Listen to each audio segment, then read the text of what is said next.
نحمده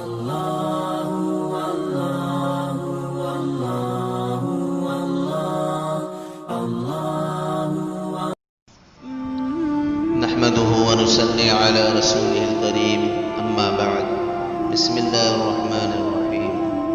سوال ہے کہ شریعت کے اندر کن جانوروں کی قربانی کرنا درست نہیں ہے۔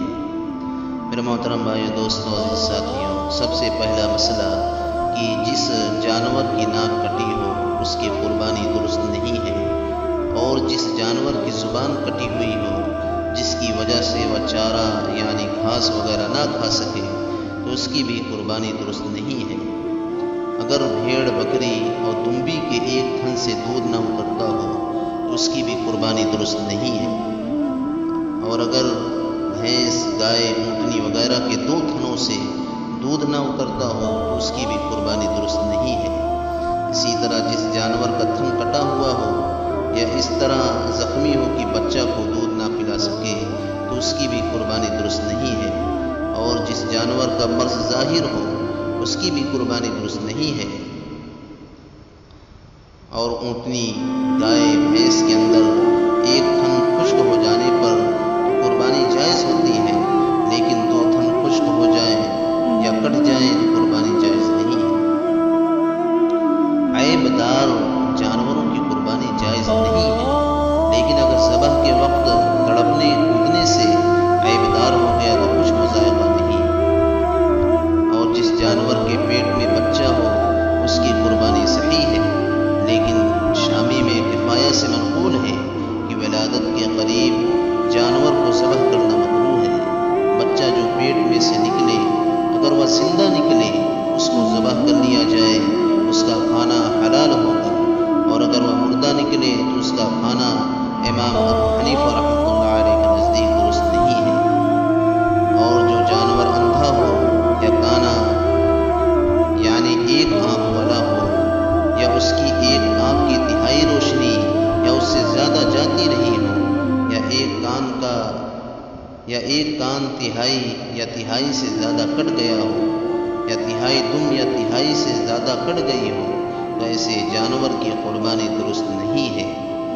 اور جو جانور اتنا لنگڑا ہے فقط 3 پاؤں سے چلتا ہے، چوتھا پاؤں رکھا ہی نہیں جاتا، یا چوتھا پاؤں رکھتا تو ہے لیکن اس سے چل نہیں سکتا تو اس کی بھی قربانی درست نہیں ہے۔ اور اگر چلتے وقت وہ پاؤں زمین پر ٹیک کر چلتا ہے اور چلنے میں اس سے سہارا لگتا ہے لیکن لنگڑا کے چلتا ہے تو اس کی قربانی درست ہے۔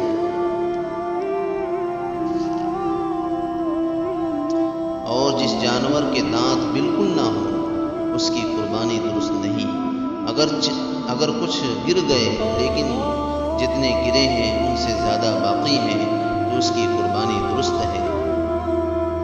اور جس جانور کی پیدائش ہی سے کان نہیں ہے اس کی بھی قربانی درست نہیں ہے، یا کان تو ہیں مگر کسی کان کا تہائی حصہ یا زیادہ کٹ گیا ہو تو اس کا بھی یہی حکم ہے۔ اور اگر پیدائش سے کان تو ہیں لیکن بالکل ذرا سے چھوٹے ہیں اس کی قربانی درست ہے۔ اور جس جانور کے پیدائش سے سینگ نہیں یا سینگ تو تھے مگر ٹوٹ گئے اس کی قربانی درست ہے، البتہ اگر سینگ بالکل جڑ سے ٹوٹ گئے ہوں تو قربانی درست نہیں ہے۔ اور جس جانور کے سینگ نہ ہوں یا ٹوٹ گئے ہوں یا اوپر کا خول اتر گیا ہو اس کی قربانی درست ہے، لیکن سینگ جڑ سے ٹوٹ گئے ہوں یا اکھڑ گئے ہوں اور چوٹ کا اثر دماغ تک پہنچ گیا ہو تو ایسے جانور کی قربانی درست نہیں۔